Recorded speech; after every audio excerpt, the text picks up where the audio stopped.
British literary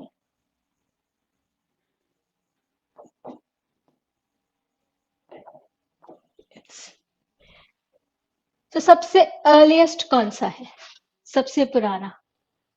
So obviously पुराना will be old English literature या old English period, और उसको हम लोग और क्या कहते हैं? Anglo Saxon period. तो सबसे पहले आ जाएगा old English period, also known as Anglo Saxon. Now what is the date? So 450 से 1066 याद रखेंगे, 450 से 10। ये कौन सा टाइम था?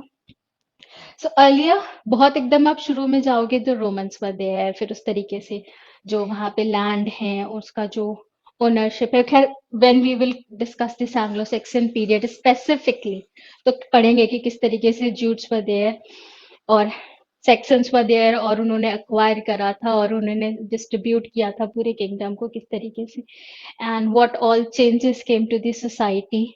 तो ये बिल्कुल पहले का हमारा लिटरेचर है। एंड रिटन फॉर्म में है चीजें? नहीं, ज्यादातर जो लिटरेचर था that was moving from generation to generation in oral form, बोला जाता था, गाया जाता था, सुना जाता था, और फिर वो सेंचुरी दर century, year to year move on करा, कैसे? ओरल फॉर्म में। बाद में मॉन्क्स वगैरह ने उसको रिटन फॉर्म में यूज किया था। सो अगर इसके अंदर आपके राइटर्स वगैरह आपको कवर करने हो तो you can include Caedmon, Bede, then Alfred and बहुत ज्यादा क्वेश्चंस नहीं आते। एक जो आपका ओल्डेस्ट एपिक है बेवुल्फ, वहां से थोड़ा सा मान लीजिए कभी एक क्वेश्चन आ गया। अदरवाइज जब भी अर्लीस्ट एज की बात होती है, अर्लीस्ट पीरियड की बात होती है, तो चौसर से क्वेश्चंस आते हैं हमारे। Geoffrey Chaucer is important Middle English period से। सो ये हो गया हमारा first Old English period, also known as Anglo Saxon period, and we will remember the year. ये थोड़ा प्लस माइनस हो सकते हैं बिकॉज डिफरेंट स्टडी मटेरियल और डिफरेंट लिटरेरी जो क्रिटिक्स होते हैं, तो एक आध साल आगे पीछे हो सकते हैं, बट वील रिमेम्बर 450 टू 1066। इसके बाद सेकेंड नंबर पे middle English period. Let's remember all these things side by side. Middle English period, now this is divided into three segments. क्या है पहला? Anglo Norman period, Anglo Norman period. Then we have Age of Chaucer, and third one is Barren Age or Dark Age. Why barren age और dark age? क्योंकि बहुत ज्यादा इस वाला जो हमारा टाइम फ्रेम है इसमें हमें कुछ लिटरेचर नहीं मिला, क्योंकि ऐसा नहीं है कि everything is very properly kept in the library और फिर जब हमने ढूंढा तो हमें बहुत आराम से मिल गया, नहीं। डिफरेंट मैन्युस्क्रिप्ट्स, डिफरेंट ड्राफ्ट्स, कुछ ओरल वर्जन में, कुछ रिटन वर्जन में, जैसे जैसे हमें मिलते गए वी अज्यूम्ड कि based on how things are written और how characters are developed, this belongs to this time frame, this belongs to this time frame, ऐसे करके हमने गेस वर्क करा। व्हेन आई से हमने, I am talking about literary critics जो जिनको पता है सबके बारे में। सो फिर उन्होंने एक अनुमान लगाया, एक आइडिया डेवलप करा कि ओके ये पर्टिकुलर टाइम में पर्टिकुलर वर्क के अंदर क्या चीजें हुई होंगी। ठीक है, तो इसके ईयर्स देख लेते हैं फटाफट से। मिडिल इंग्लिश पीरियड के लिए 1066 से 1500। आसान है याद करना। सो 450 से ऐसे याद करो, देखो 500 से 1000, 500 से 1000, 500 to 1000 पहला वाला एंग्लो सेक्सन पीरियड। अब जब आपको 500 टू 1000 याद हो गया, तो slight alteration make it 450 to 1066। Automatic आ जाएगा, आपने 1000 याद किया हुआ है, तो 1066। ठीक है।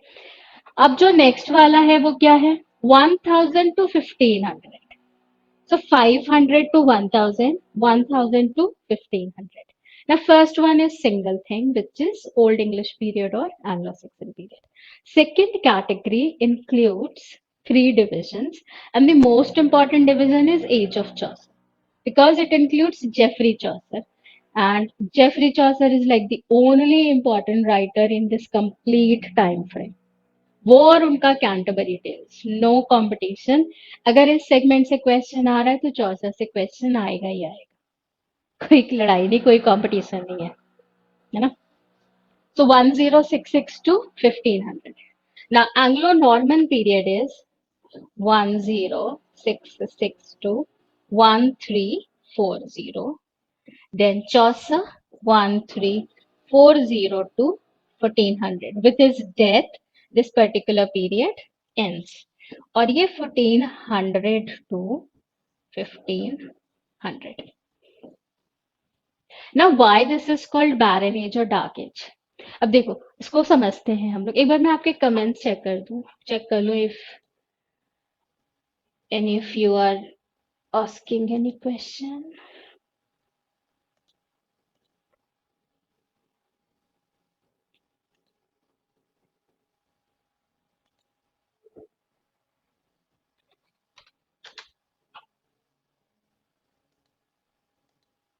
देखिए, ठीक है। Now understand this. Geoffrey Chaucer, so 1400 में चौसर की डेथ हो गई और उनका जो कैंटरबरी टेल्स था वो कंप्लीट नहीं हो पाया। यस, वो इनकम्प्लीट फॉर्म में है। तो इतना इससे बहुत ज्यादा प्लान करा था जेफरी चौसर ने। ठीक है, वो हो गया। अब उसके बाद के जो राइटर्स पॉपुलर हुए वो कौन हुए? Christopher Marlowe is there, William Shakespeare है, बेन जॉनसन है। वो कब आए? रेनेसा में, एलिजाबेथन पीरियड में। क्वीन एलिजाबेथ का जो रेन था, क्वीन एलिजाबेथ का जो टाइम फ्रेम था, उसके अंदर ये राइटर्स पॉपुलर हुए। That particular time is known as golden age of literature. इतने अच्छे वर्क डेवलप हुए लिटरेचर के अंदर कि उसको क्या कहा गया? गोल्डन एज कहा गया। अब ये जो बीच का टाइम था, बहुत लड़ाइयां हो रही थी मोनार्क्स में। Henry the eighth is making कुछ भी चेंजेस सो दैट उसको एयर मिल जाए, उसका एक बॉय हो जाए। तो 6 वाइस, एक के बाद एक के बाद एक के बाद शादियां हो रही हैं हेनरी द एट्थ की। आफ्टर हेनरी द एट्थ बेटा राजा बनता है बट कुछ नहीं हो पाता। फिर मेरी जो फर्स्ट डॉटर है वो क्वीन बनती है एंड शी इज मतलब इतना रिवेंज मोड में थी, इतना ज्यादा ब्लड बाथ, इतना ज्यादा mass killing that Mary was better known as bloody Mary. इतना खून खराबा करा उसने। So there is this story, जब हम लोग पढ़ेंगे मोनार्क्स आई टेल यू कि किस तरीके से उस मदर के बिलीव्स को फॉलो कर रही थी and she was taking revenge उस चीज का। एनीवेज, उसके बाद फिर क्वीन एलिजाबेथ आई and there was this stability.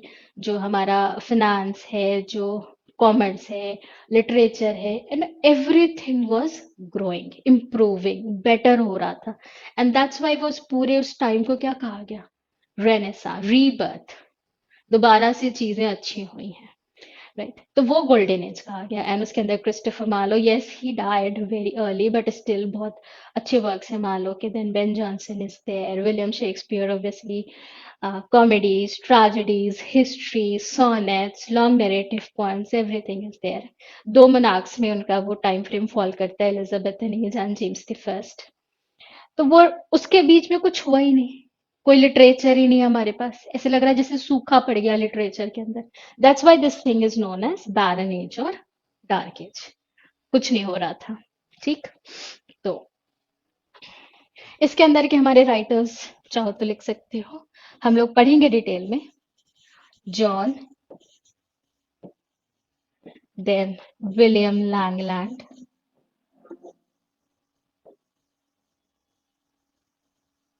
ये सारे कंटेम्प्रेरी हैं चौसर के। John,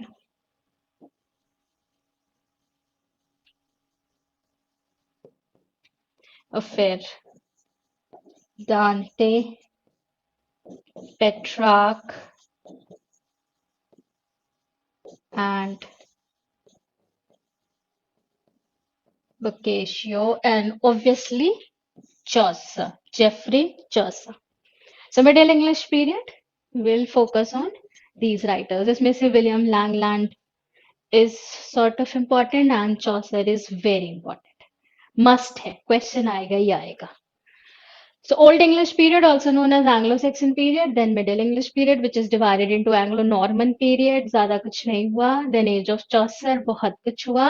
Then Barrage Age, Dark Age, zero. Now the third one.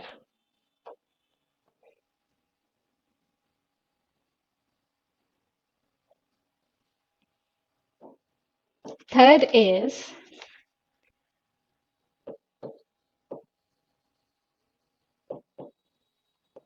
Renaissance.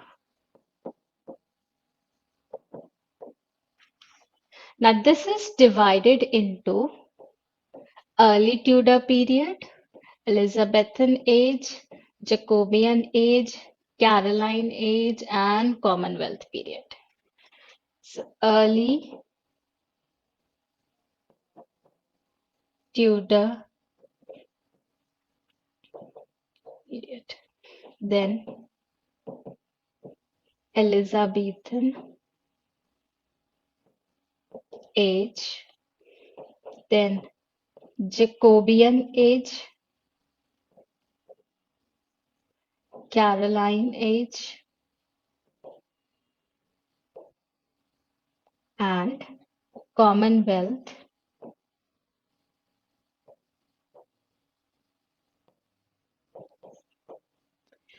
So please इसको सेट करिए दिमाग में.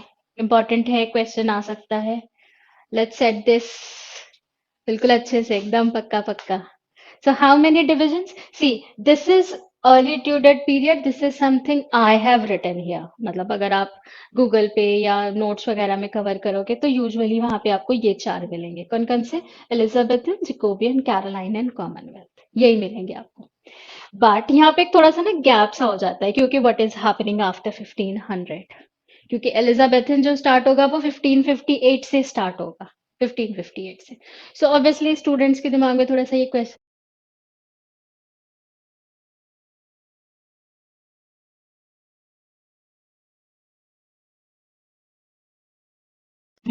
तो स्टूडेंट्स के दिमाग में ये रहता है कि भाई क्या हुआ इस बीच में. That's why I have included this early Tudor period for your better understanding of literary periods. लेकिन जो हमारा ऑफिशियल क्रोनोलॉजी है उसके अंदर ये नहीं मेंशन करते, क्योंकि ये है नहीं उतना इंपॉर्टेंट. इसको भी नहीं मेंशन करते हैं, बैरन एज और डार्क एज को. But I have included here again for your better understanding of the literary periods. ठीक है. अब क्या हुआ यहाँ पे? वॉर चल रहा है, लड़ाइयाँ चल रही हैं. लिटरेचर के लिए बिहाफ पे कुछ ज्यादा नहीं हो रहा है. सो वॉर ऑफ रोजेज आपने सुना होगा. House of Lancaster and house of York, they are fighting. फिर उसमें Henry the seventh was from Lancaster period and Elizabeth of York, they got married. दोनों अलग अलग हाउसेस से थे. और ये जो मैरिज हुई Henry the 7th and Elizabeth of York, इनसे क्या हुआ कि this war of roses end हो गया. ये साथ में हो गए and there was this peace. काफी अच्छे राजा निकले. कौन? Henry the 7th. Then his son Henry the 8th was there, जिसने वो रिफॉर्म्स चेंज करे. जो चर्च का हेड था, पोप ना होकर के कौन हो जाएगा? किंग हो जाएगा. क्यों करा? Because he wanted to be separated from first wife, और फिर उसको एने बोलीन से शादी करनी थी. तो इसी चीज को लेकर के there were various changes in the society. अब सोसाइटी के लिए ये अच्छा हुआ, but his objective was not benefit of society. His objective was his own benefit, कि भाई मैं एने बोलीन से शादी कर लूं और फिर मेरा बेटा होगा. बट अगेन क्रेडिट जाता है फॉर द चेंजेस. सो वो सब कुछ यहाँ पे चल रहा था अर्ली ट्यूडर पीरियड. ट्यूडर जो लाइन है उसकी शुरुआत किसने करी थी? हेनरी द 7th ने करी थी. So Henry the 7th, Henry the 8th, Henry the 8th son, Henry the 8th first daughter, and then Queen Elizabeth. So ये एलिजाबेथ, और उसके बीच में वो सारा कुछ चल रहा है, and not much is happening in the field of literature. यहां से फिर चेंजेस आपके शुरू हुए Elizabethan period, and that's why it is known as the golden age. I hope आपको पॉइंट समझ में आ रहा होगा। Do let me know if there are any questions. ठीक है, सो इसकी डेट्स लिख लें। 1500, ये वाला 1500 से 1660 तक। 1660 आपका नियो क्लासिकल पीरियड या रेस्टोरेशन पीरियड स्टार्ट होगा। monarchy will be restored, that's why the term is restoration period.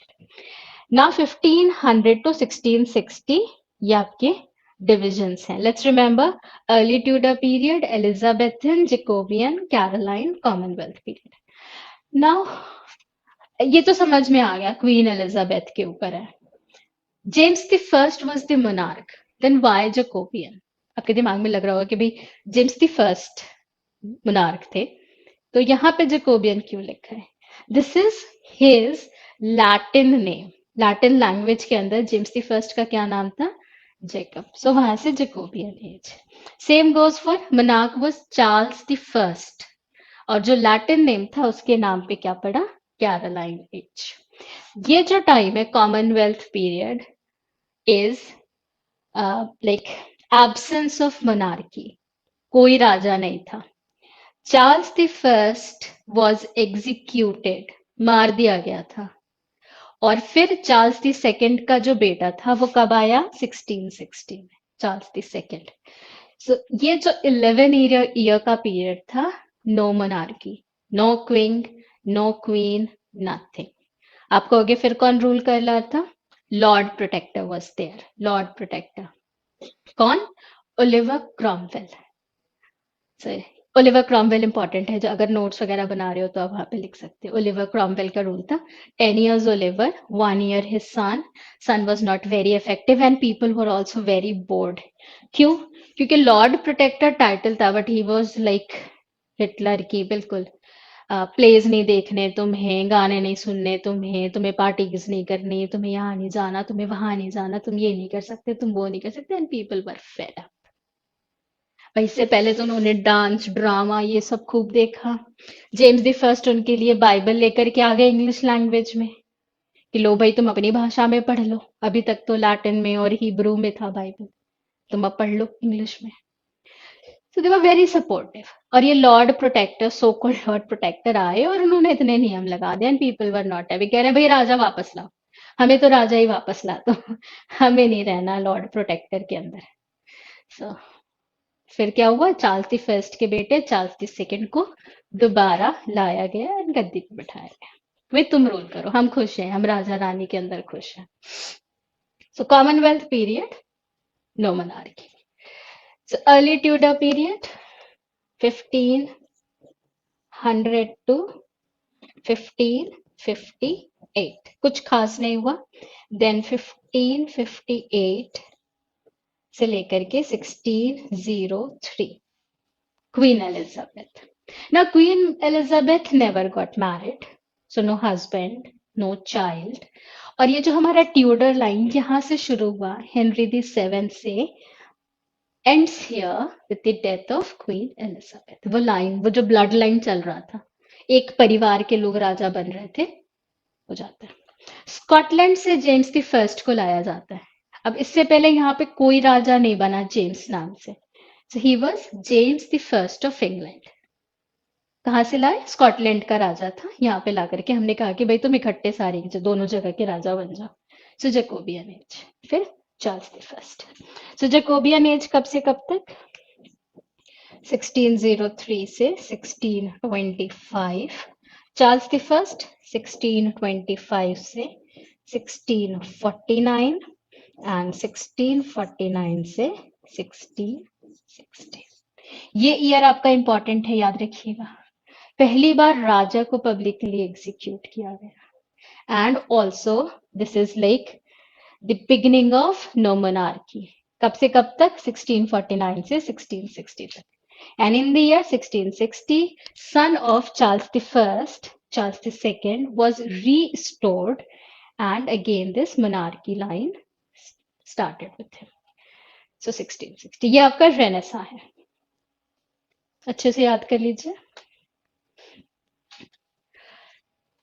So writers we will remember Sir Philip Sidney, Edmund Spencer,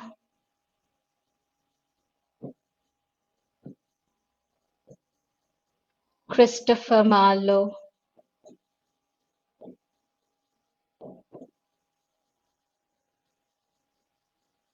William Shakespeare,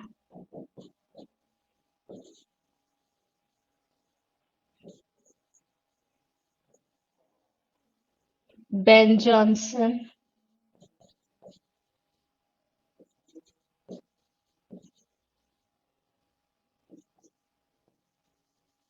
John Webster, John Milton, John Donne. These are some of the writers. हम लोग इससे ज्यादा बहुत सारे लोगों को cover करने वाले हैं, बट ये मैंने कुछ मेन मेन लिख दिए that we will cover in this time frame. Some of the writers from Renaissance.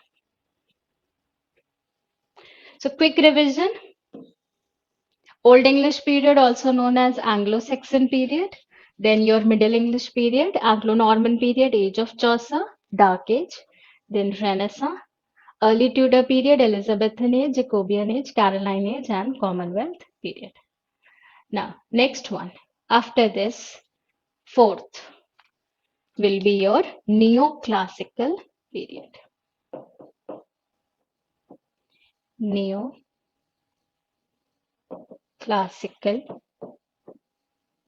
period. This is divided into three segments. First one is Restoration period.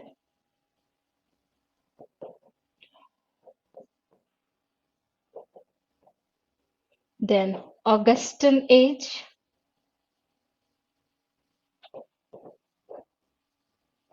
Also known as Age of Pope. And Age of Sensibility.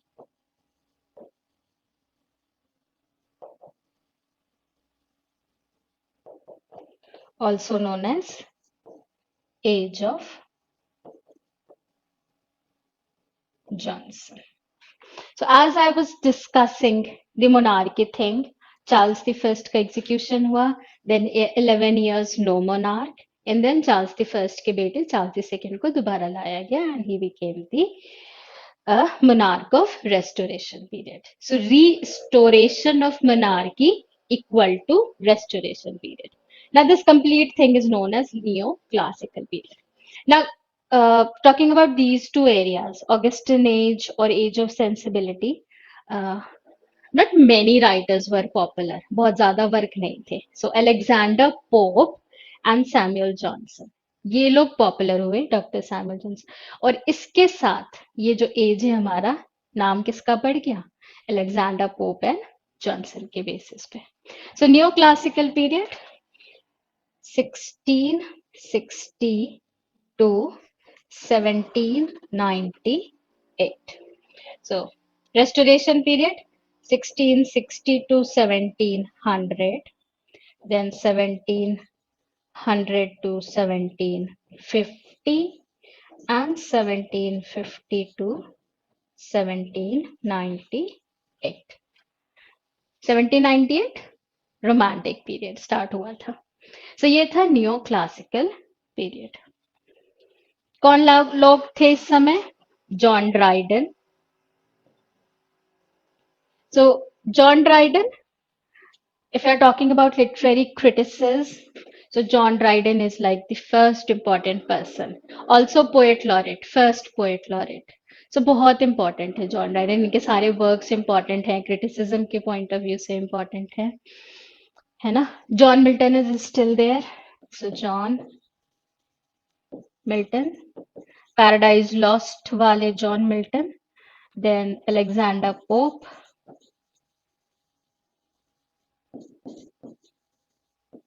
and Samuel Johnson. ये लोग इस period को belong करते थे। ठीक, थोड़ा okay okay सा है ना। एग्जाम के पॉइंट ऑफ व्यू से your Renaissance is important and next one romantic period is important. So fifth one is romantic period. Is there a division? No. क्यों डिवीजन नहीं है? हुआ क्या? एक राइटर आए, एक और राइटर आए, एक और राइटर आ गए, और राइटर आए, और आए, और आए, फिर इनमें से एक की डेथ हो गई, फिर दूसरे की डेथ हो गई, फिर तीसरे की डेथ हो गई, फिर चौथे की, फिर पांचवे की, छठे की. And there was this time that none of these writers are writing anything. Either they are not writing anything or they are dead. पूरा ही फुल स्टॉप सा हो गया रोमांटिक पीरियड कि भाई जो थे वो भी लिख नहीं रहे थे, और या तो फिर उनकी डेथ हो गई थी. So romantic period is known for romantic poets. Jane Austen है इसी, मतलब ईयर वाइज जेन ऑस्टन इसी ग्रुप को बिलोंग करती हैं. But romantic period is known for poems. Romantic poets के लिए जाना जाता है. Charles Lamb is also there. Essays लिख रहे हैं Charles Lamb. Jane Austen is there. Novels लिख रही है जेन ऑस्टन. बट नहीं, जब भी रोमांटिसिज्म की बात होगी, रोमांटिक मूवमेंट की बात होगी, रोमांटिक पीरियड की बात होगी, विल टॉक अबाउट रोमांटिक. तो कौन है? Let's see. So romantic poets के अंदर आ जाते हैं आपके first generation romantic poets and second generation romantic poets. कौन कौन है इसमें? William Wordsworth, Samuel Taylor Coleridge and Robert Southey. इनको लेक पोएट्स भी कहा जाता है because of the location thing. So William Wordsworth, Samuel Taylor Coleridge and Robert Southey. Robert Southey is a minor poet. बहुत ज्यादा एग्जाम में question नहीं आता है. William Wordsworth, Samuel Taylor Coleridge से क्वेश्चन आएगा. क्यों? क्योंकि इनका combined work lyrical ballads is like the beginning of the romantic period. So lyrical ballads की वजह से को ऑथरशिप है, दोनों ने मिलके लिखा था. 4 poems from Coleridge and 19 from William Wordsworth. So पहला जो था वो था लिरिकल बैलेड्स कहते थे. First poem was The Rime of Ancient Mariner by Coleridge, and last one was Tintern Abbey by Wordsworth. तो ये हो गया first generation romantic poets. Second generation romantic poets में Lord Byron, Percy Bysshe Shelley and John Keats. Second generation romantic poets Lord Byron, Percy Bysshe Shelley and John Keats. अब हुआ क्या? John Keats की death हो गई, पर्सी Bysshe शेली की death हो गई, लॉर्ड बायरन की डेथ हो गई, इधर कॉलरिज की डेथ हो गई, साउदी की डेथ हो गई, विलियम वर्ड्सवर्थ की डेथ हो गई. सो ये सारे का सारा रोमांटिक पीरियड एंडेड. सो अगर आपको इसके रोमांटिक पीरियड के अंदर राइटर्स लिखने हैं तो हम लोग लिख सकते हैं William Wordsworth, then Samuel Taylor Coleridge, then Lord Byron, Percy Bysshe Shelley and Keats. एक इसी के साथ साथ पैरेलल गॉथिक लिटरेचर भी है. गॉथिक जहाँ पे कासल्स और भूत और हॉरर वो सब की बात होगी. And who is the known one for that? Percy Bysshe Shelley's wife Mary Shelley's work Frankenstein. Repeat कर रही हूँ. Percy Bysshe Shelley romantic poet, ठीक, वाइफ मैरी शेली, और उनका नॉवल फ्रैंकेस्टाइन जिसके अंदर वो मॉन्स्टर क्रिएट होता है और बाद में फिर मॉन्स्टर सबको धीरे धीरे मार रहा होता है, और वो एक्चुअली में उतना ज्यादा विलन नहीं होता जितना हमें लगता है. तो गॉथिक पीरियड साइड में है, बहुत ऐसे इंपॉर्टेंट सा नहीं है ना. Sixth one is Victorian period. Queen Victoria के ऊपर है Victorian period.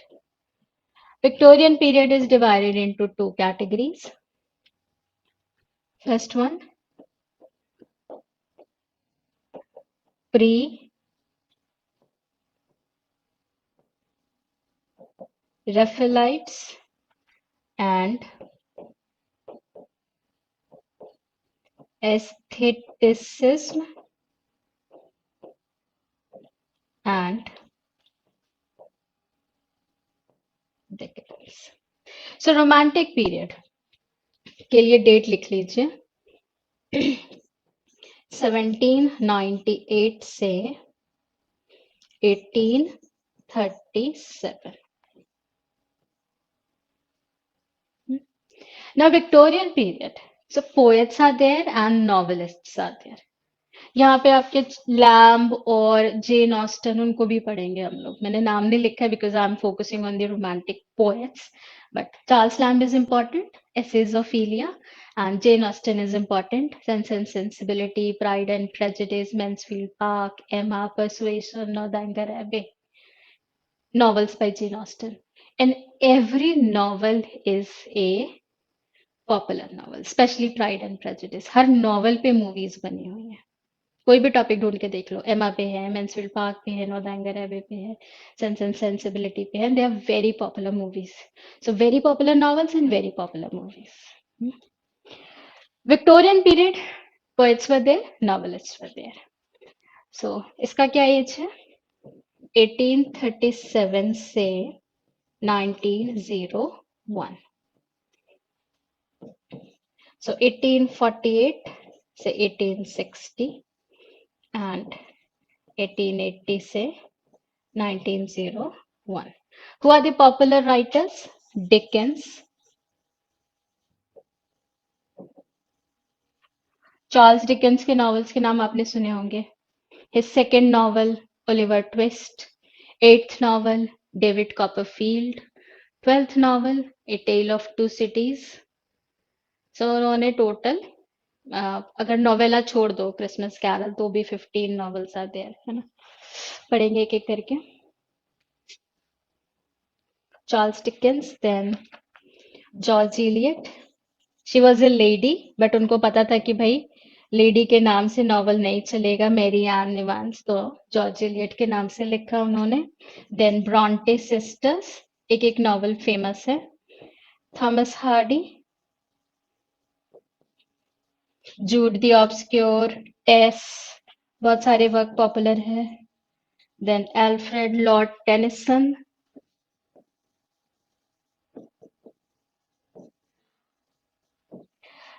Poet laureate first one हमने पढ़ा जॉन ड्राइडन फिर रोमांटिक पीरियड के time who was poet laureate Southey was there poet laureate फिर साउदी की जब डेथ हुई तो विलियम वर्ड्सवर्थ पोएट लॉरेट बने विलियम वर्ड्सवर्थ की जब डेथ हुई तो Alfred Lord Tennyson poet laureate बने so this is the sequence और the chronology then Robert Browning known for dramatic monologue. A wife, Elizabeth Barrett Browning, is also popular. Then Matthew Arnold. Criticism के लिए Arnold is very important किसी writer के ऊपर कोई quote and Arnold is like he has said everything about everybody so Matthew Arnold Victorian period ज्यादा आपके novels popular हैं but yes poems are also there next seventh modern period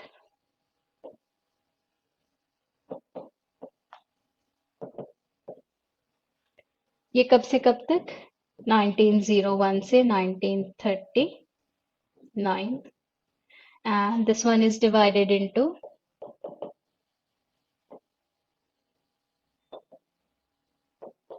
Edwardian period and Georgian period.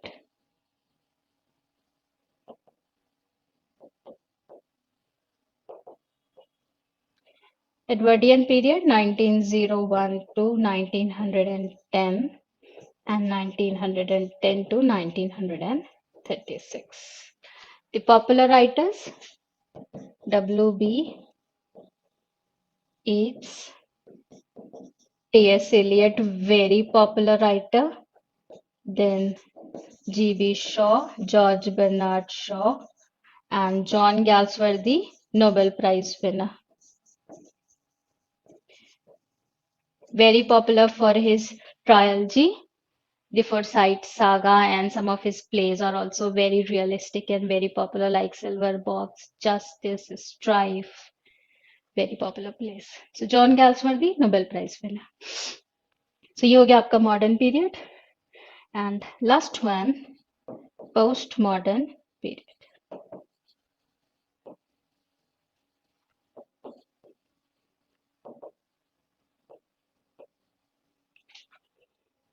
(1939) onwards. So this is your British literary chronology. कब कौन सा period है? So quick revision.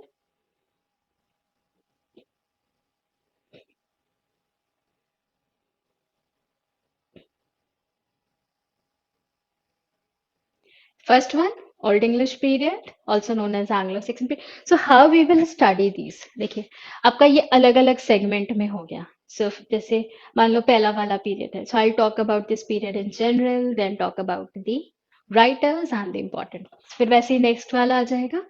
In general, then important writers and their important works. ऐसे करके हम लोग ये एक-एक segment cover करते चलेंगे. ठीक है?